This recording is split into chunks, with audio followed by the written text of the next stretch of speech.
I like Space Dandy. Like, a whole lot. For the uninitiated, it's a show about a dandy guy in space.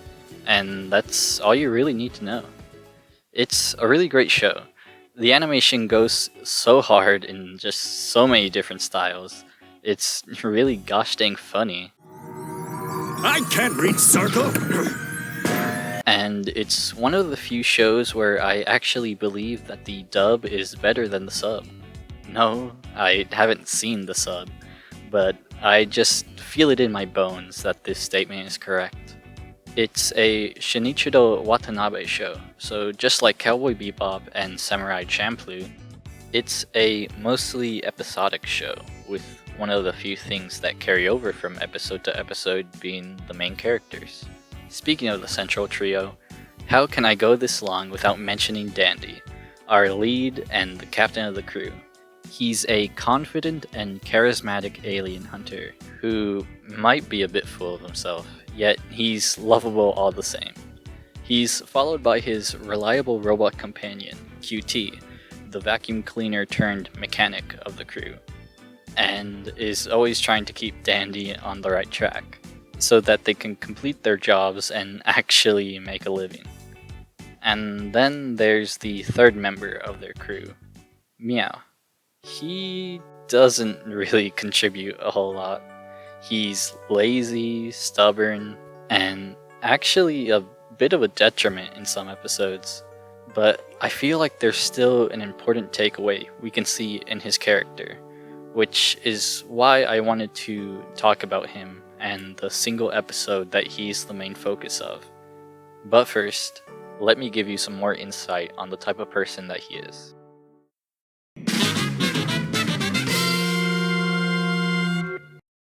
Hey, stranger. Time for an intro. So, what's your name? Meow. Say what?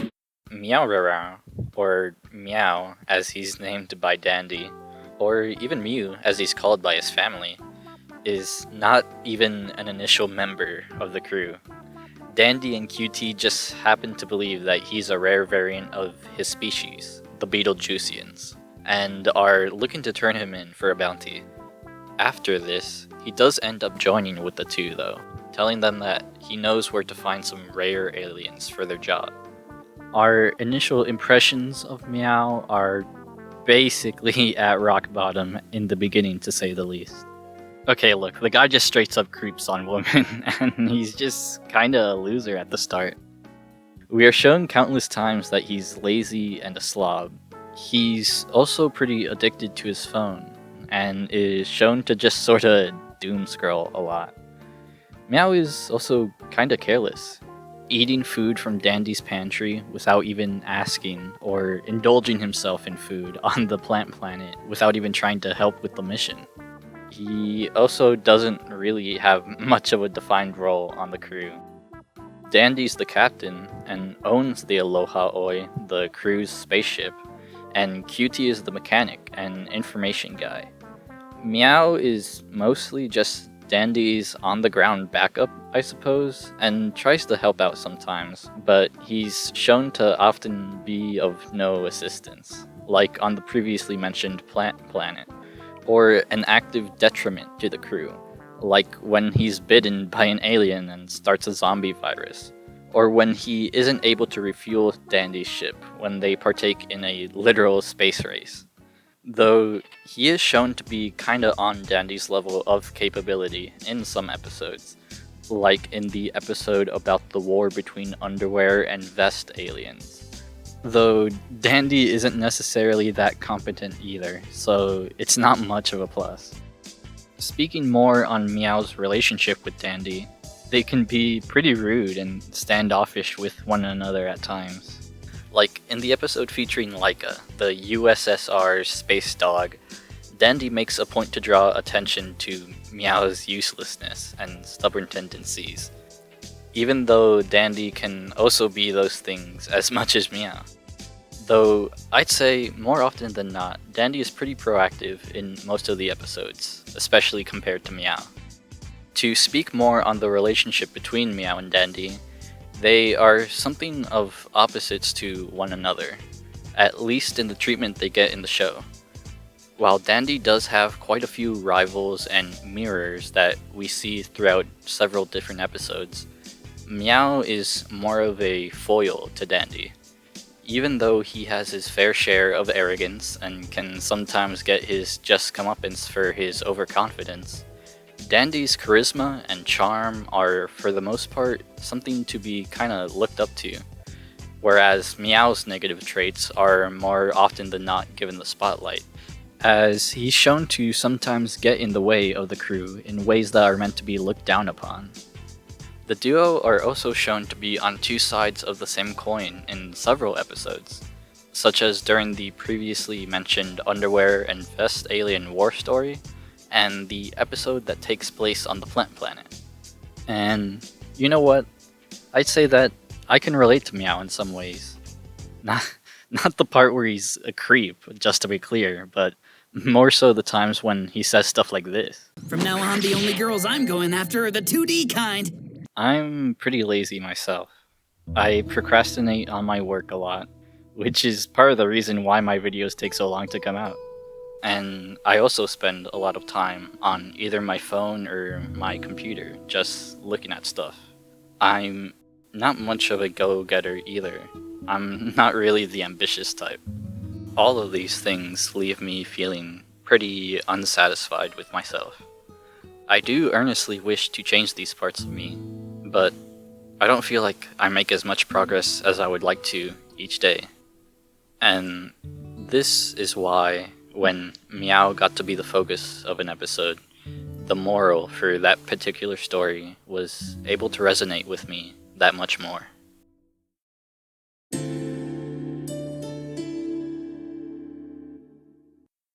In episode 10, titled There's Always Tomorrow, Baby, we begin with the crew just hanging around. Dandy snacking while reading a magazine, Meow just playing a game, and all of them deciding that they should just push off looking for any new aliens until tomorrow. Suddenly, the ship that the crew is shown to mishandle most of the time has a malfunction, which comes as a surprise to them.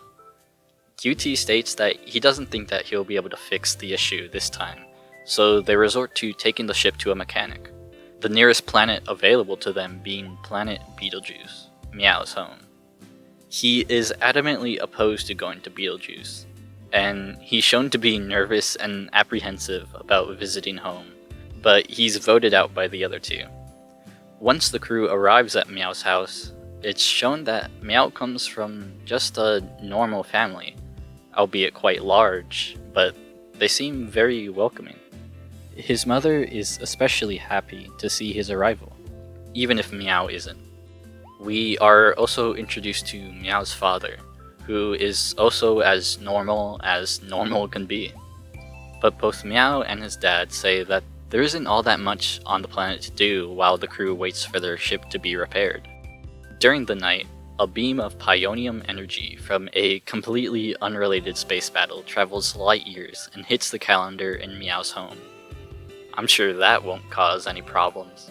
But anyways, tomorrow comes and it seems like just another day in the Meow household. Meow's mom makes food, the older kids head out to school, the younger ones are playing, and the crew is just lounging around. With no real plans for the day, the crew decide to check on how the repairs for the Aloha Oi is coming along. Yet, they are told that the part needed for the ship isn't going to be in until tomorrow. While wandering around town aimlessly, the trio stumble into Meow's dad. They follow him to Screw Industries, which is a small factory owned by Meow's family. Meow interestingly becomes upset at the sight of his dad working. Later in the day, the crew decide to hang out at a bar.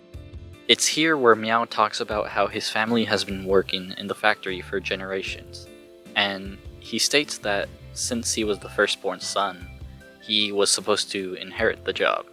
But he decided against it because he didn't want to be stuck on such a boring planet for his entire life. Importantly, this is also said in the conversation. The part we make is probably for like an appliance or something. Kind of vague, but okay.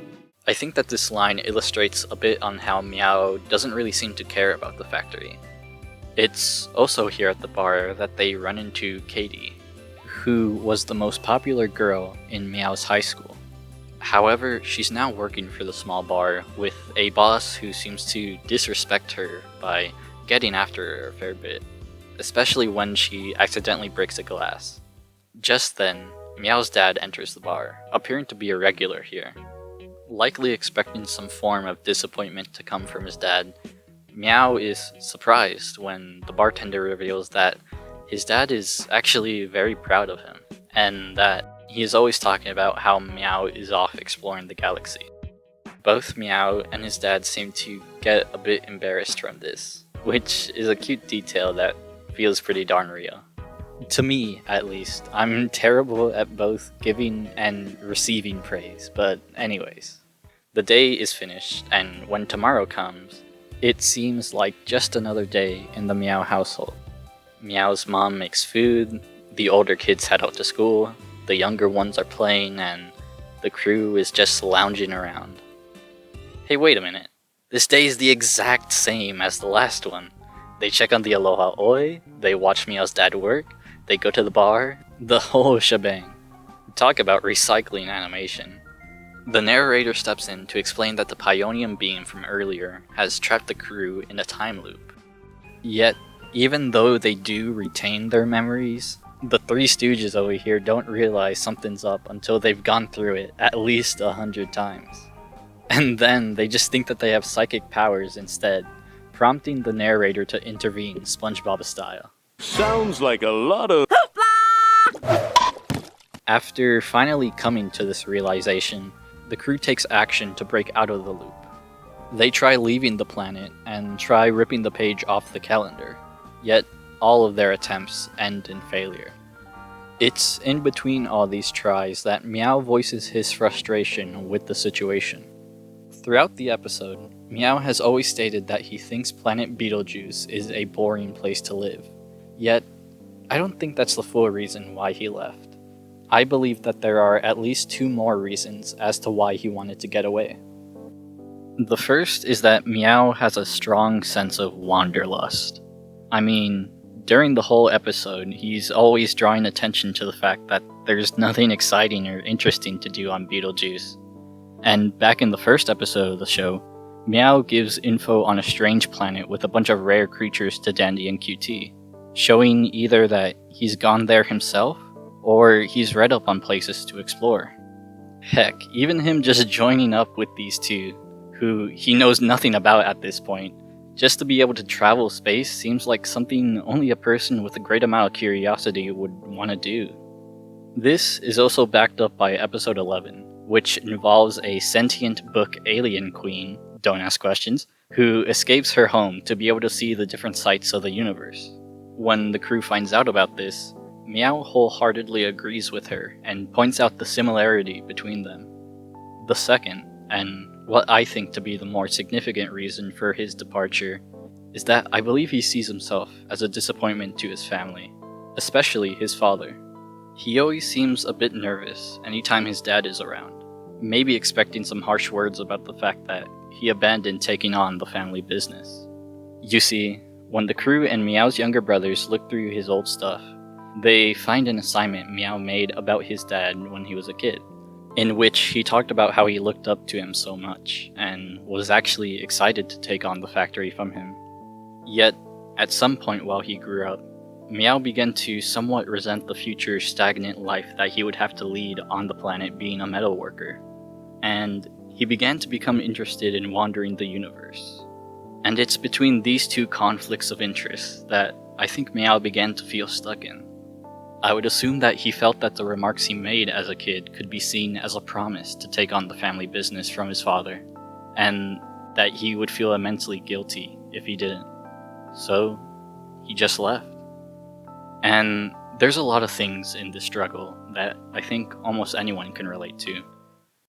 The feeling of being stuck, whether it's stuck in a job that you don't like, stuck in a place that doesn't feel as fun as it once was, being stuck as a person that you don't like being. That last one being something that I used to struggle with from time to time. And it sucks. It sucks to feel like there's no way forward or no way out, that no progress is being made towards your goals. But it doesn't have to be this way.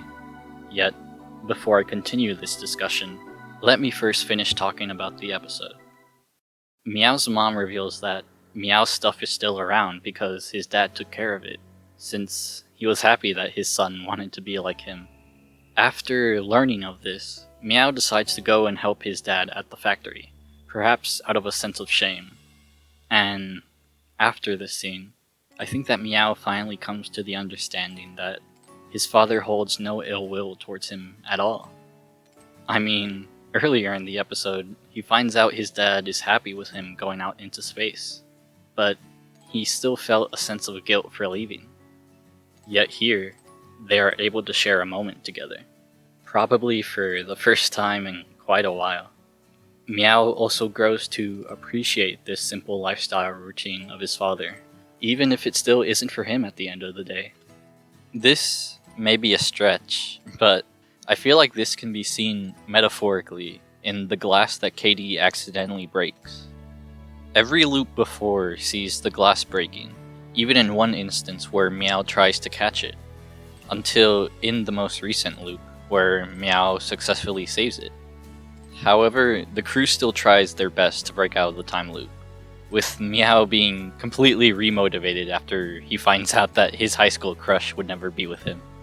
It's during one such attempt that Meow's dad stumbles into the crew, offering his expertise in machining to drill off the stuck page.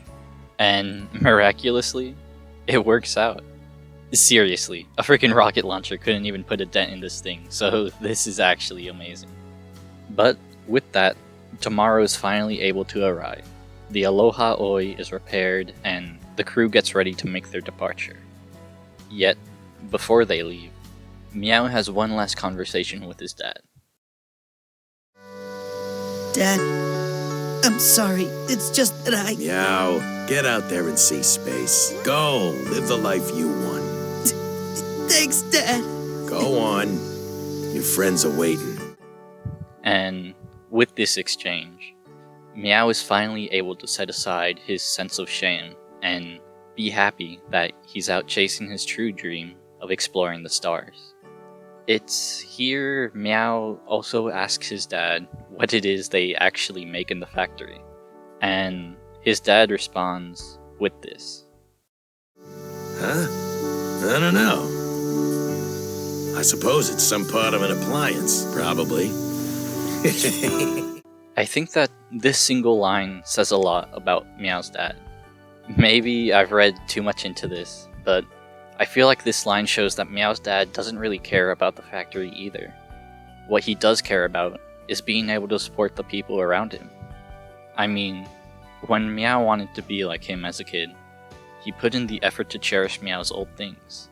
He even keeps the messed up screw Meow machined in the factory just earlier. And this runs in parallel to Meow.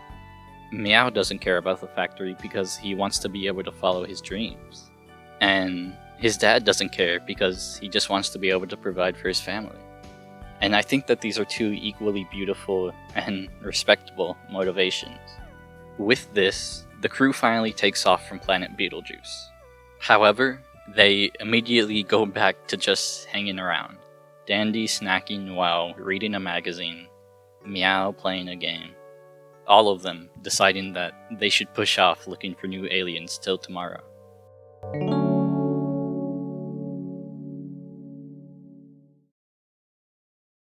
And I just have to say that this episode is probably my favorite out of all of Space Dandy. There's so many great episodes with awesome set pieces and amazing animation. And there's even a few that were similarly as touching and impactful as this one. But There's Always Tomorrow, Baby is definitely the one that has stuck with me the most. And it probably goes without saying, but I really do love Meow. He's extremely flawed, but in a couple ways I can relate to him. I appreciate that he's out following his dreams, and I think the moral from his episode is really important. Speaking of that moral, let's finish up the discussion on feeling stuck. There's a couple of things that I want to say. I definitely think that there's a couple ways to subvert this feeling. Firstly, it's important to acknowledge what you're working for. Take Meow's dad as an example. He works to be able to support those around him, and that's enough to make him happy. He definitely has that do it for her mentality. However, this her doesn't have to be any one person or a group of people. It can also be metaphorical. Like, perhaps you're working to be able to follow some aspirations or some hobbies on the side. Personally, I feel like this way of thinking is good at being able to motivate oneself. Secondly, this feeling of stuckness can result due to a lack of feeling like there's progress being made towards your goals. However, I think that it may only seem this way on the surface, since tangible advancements towards your dream may be few and far between. Achievements such as getting into a certain school or getting hired for a job may feel like the only times you've taken steps towards reaching your goal. But it's important to break down these big steps into smaller and smaller parts, and only then will you be able to see how much you do in any given day. Take me for example. Obviously, progress towards a new video can clearly be seen when I actually upload one, but I make sure to set mini goals for myself along the process. I try my best to acknowledge every page I write, every paragraph I voice over, and every full minute of a video I edit. And I find that it helps me see the progress I'm making. And lastly, I think that it can also just be okay to feel stuck from time to time. Just look at the crew at the end of the episode. They are literally repeating what they were doing at the beginning. It's okay to feel like you're still in the same spot at the end of the day. I may be too optimistic here, but I think that one thing that we often forget is that we still have a lot of time. Maybe it may feel like you've been stuck for a long time in the same place, but I don't think it's ever too late to start working towards any goal, since I think that there can be a lot of satisfaction in just the process in itself, even if you don't reach it. You know, they say the best time to plant a tree was 20 years ago, and that the second best time is today. But even if you didn't plant it today, remember, there's always tomorrow, baby. Yo, we rockin' China.